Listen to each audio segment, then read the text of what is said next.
Hi friends, welcome to gold lovers. இன்றைக்கி நம்ம பார்க்க போகிற ஜுவல்லரி கலெக்ஷன்ஸ் பார்த்திங்கன்னா எல்லாமே ஹெவி வெயிட்டான கோல்டு ஆரம் கலெக்ஷன்ஸ் தான் பார்க்க போகிறோம். உங்களுக்கு வந்து அதோட வெயிட் வந்து உங்களுக்கு அட்டாச்சபிளாக வந்து டேக் பண்ணி கொடுத்துருக்கோம். உங்களுக்கு எந்த டிசைன்ஸ் பிடிச்சிருக்குன்னு சொல்லிவிட்டு எனக்கு கமெண்ட் பாக்ஸில் கமெண்ட் பண்ணுங்கள். இது மாதிரி இன்னும் என்ன கலெக்ஷன்ஸ் வேணும்னு சொல்லிவிட்டு எனக்கு கமெண்ட் பண்ணுங்கள்.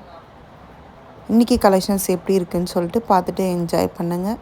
எல்லாமே நம்ம வந்து antique normal gold stones with ruby stones இந்த மாதிரி வெரைட்டியில் தான் வந்து இங்கே ஆட் பண்ணியிருக்கேன். இன்னும் என்னென்ன நியூ கலெக்ஷன்ஸ் போடலான்னு சொல்லிவிட்டு நீங்கள் வந்து கமெண்ட் பண்ணுங்கள். நாங்கள் வந்து உங்களுக்கு கண்டிப்பாக அப்லோட் பண்ணுறோம்.